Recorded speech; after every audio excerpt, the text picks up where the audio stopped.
Alright guys, real quick, I just want to touch base on, why we do certain things out here with my students and stuff. For one, he only has a CDL permit. He's never been in a truck before.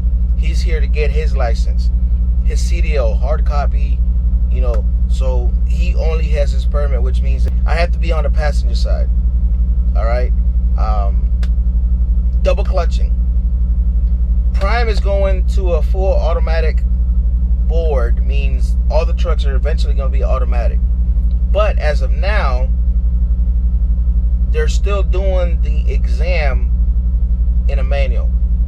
So the double clutching is required by the state. And that's the reason why he double clutches. Alright, any student, you have to double clutch. A lot of people say, oh, you float the gears. Yeah, you can float the gears once you get the basics of the truck. You can't just start flowing gears. You don't know what you're doing half of the time. Once you get that done, then, which on the next phase, which is TNT, at that time is when you can start flowing gears. Till then, you have to get the basics down. So he's got a double clutch for testing purposes. It's requirement. No ifs and or buts about. You flow gears once you get on the next phase, which is the time that you have your CDL. And why do we start in third gear? I feel that third gear is a good gear to start with for the amount of weight that we have on the trailers, on the loads. Any lower than that, you want to use them when you're on the incline. Any higher than that, the truck is going to bog.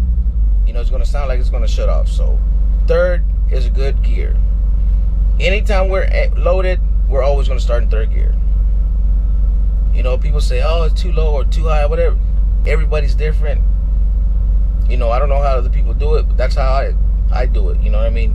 I think it's a good way, because you learning the downshifting, which is third, fourth, fifth.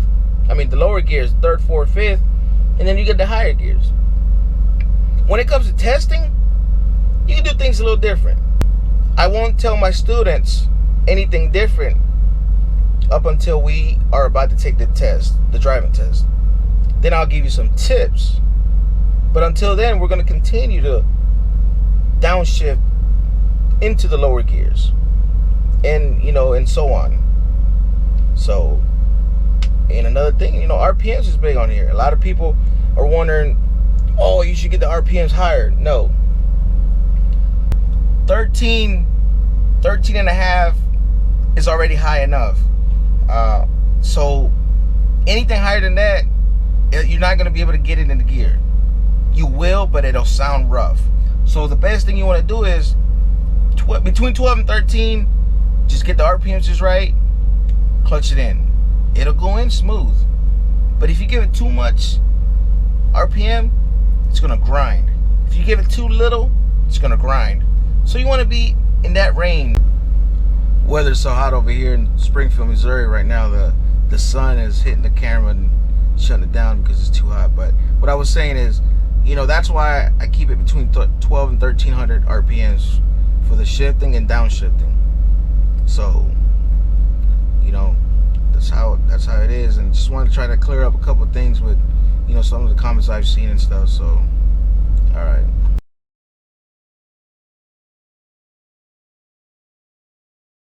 What's going on, people? As you may have seen in the beginning of the video, just leaving the terminal. Just got an update on what's going on with Steven. As you may know, I was told not to do any more videos with any of my trainees driving. That is, I'm still, seeing what I can and cannot do exactly on that, as far as that goes. And far as Steven goes, he had to get off the truck. Steven is off the truck. He's back at the campus inn. And, you know, there's a few reasons, you know, I had to make that decision.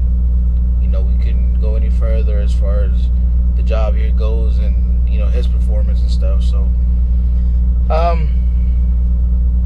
few things. I'm not going to get into much of any details as far as each one goes. So you might have seen, I think it was Friday, day 4, maybe 5, I can't remember. I had to talk with him about the getting up. When I ask you to get up, you know, get up. This is the job. We gotta get up. We gotta do it, whether we like it or not. If you don't want to get up and do it, I mean, you're rich. You got money like that.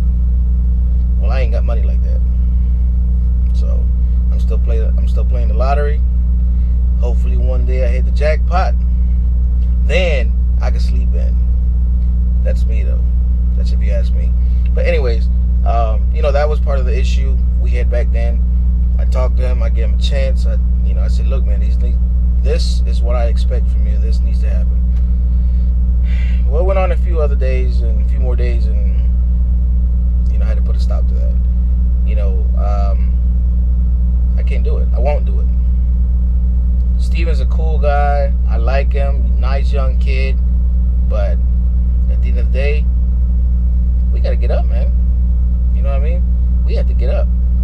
And it wasn't happening. So that was the main reason, you know, in my books. A few other reasons I'm just going to touch base on is we was out there 7-8 days. I feel that by that time, after me telling him what to do step by step, how to do this, how to do that, how to do this, how to do that, I feel that he should know how to at least stop the truck.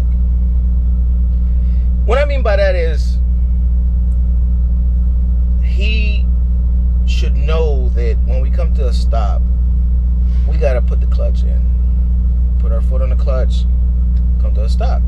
Because if not, the truck starts to rattle like duck, duck, duck, duck, duck. You know, I mean, we can't do that. You have to know to come to a complete stop. I've told him. Yes, I've told him how to do it. He's showing me he knows how to do it. It's just, I think at times he forgets. You know, and that's something that you can't forget. It's got to be right here. You know what I mean? It's got to be right there. Because at a moment's notice, I ask you to stop the truck. It needs to happen. And not only happen, but properly. You know? So, that was a reason. And then another reason was, I feel that by that time as well, he should at least know the pattern for the gears. Yeah. I feel that he should know the pattern for the gears. 3rd, 4th, 5th, 6th, 7th, and so on.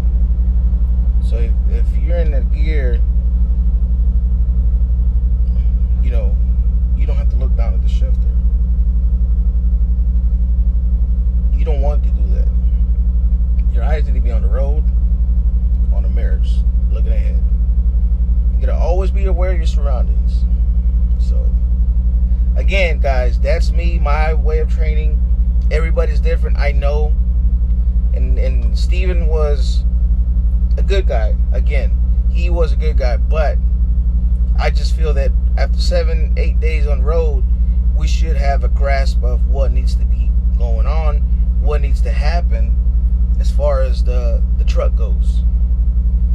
Alright, so, and, you know, and again, those are the two reasons, but the main reason was the sleep, you know, getting up. The other guy that did that to me, no questions asked, I brought him back to the truck, to the terminal. I at least talked to him. I told him, I said, look, man, we need to do this. All right, this needs to happen. It didn't happen. So, all right, guys. You know, I'm just gonna ride solo for now. You know, be on my own.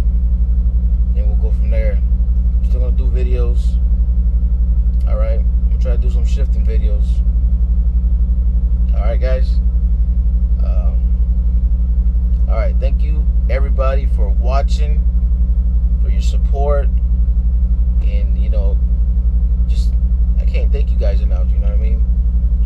I know you guys was looking forward to the progress, and unfortunately, it was brought to a stop. So that part of the video. So I'm still gonna be doing videos, show people certain things and stuff. So, all right. Bitch, I wanna party like Prince Carly.